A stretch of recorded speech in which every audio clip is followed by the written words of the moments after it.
വിശുദ്ധ ഗ്രിഞ്ഞോൺ ദെ മോൺഫോർട്ട് ഒരു സംഭവം അദ്ദേഹത്തിൻ്റെ ജപമാലയെക്കുറിച്ചുള്ള ഗ്രന്ഥത്തിൽ രേഖപ്പെടുത്തുന്നു. ഒരിക്കലൊരു ജപമാല ഭക്തൻ തസ്കര സംഘത്തിൻ്റെ കരങ്ങളിൽപ്പെട്ടു. തസ്കര സംഘം അദ്ദേഹത്തിൻ്റെ പണം തട്ടിയെടുത്തതിന് ശേഷം അദ്ദേഹത്തെ വധിക്കുവാൻ ഒരുങ്ങി. മരിക്കുന്നതിന് മുൻപ് 15 മിനിറ്റ് സമയം പ്രാർത്ഥിക്കുവാൻ അവസരം കൊടുക്കണമെന്ന് അദ്ദേഹം അഭ്യർത്ഥിച്ചു.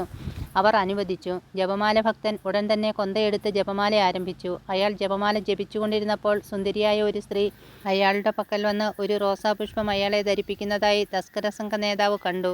അത് പരിശുദ്ധ കന്യക തന്നെയായിരുന്നു. തൽഫലമായി അവർ ആ യാത്രക്കാരനെ നിരുപാധികം വിട്ടയച്ചു. അയാളിൽ നിന്ന് അപഹരിച്ച പണവും തിരിച്ചു കൊടുത്തു.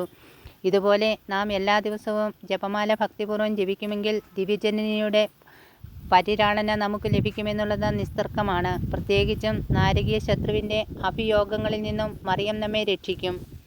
പ്രാർത്ഥന. പരിശുദ്ധ കന്യാമറിയമേ, അങ്ങ് ഞങ്ങളുടെ സങ്കേതമാണ്. ഞങ്ങളുടെ ആധ്യാത്മികവും ഭൗതികവുമായ ആവശ്യങ്ങളിൽ ഞങ്ങളെ സഹായിക്കണമേ.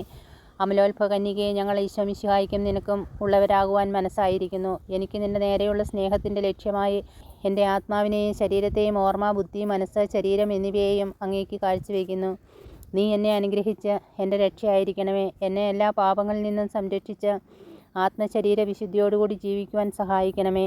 പിതാവായ ദൈവത്തിൻ്റെ പുത്രിയും പുത്രനായ ദൈവത്തിൻ്റെ മാതാവും പരിശുദ്ധാത്മാവിൻ്റെ പ്രിയമുള്ള മണവാട്ടിയുമായ പരിശുദ്ധ കന്യകയെ, ഞങ്ങളെ അനുഗ്രഹിക്കണമേ. സുഹൃത്ത് ജപം. ദൈവജനത്തിന് മാതാവായ മറിയമേ, ഞങ്ങൾക്ക് വേണ്ടി അപേക്ഷിക്കണമേ.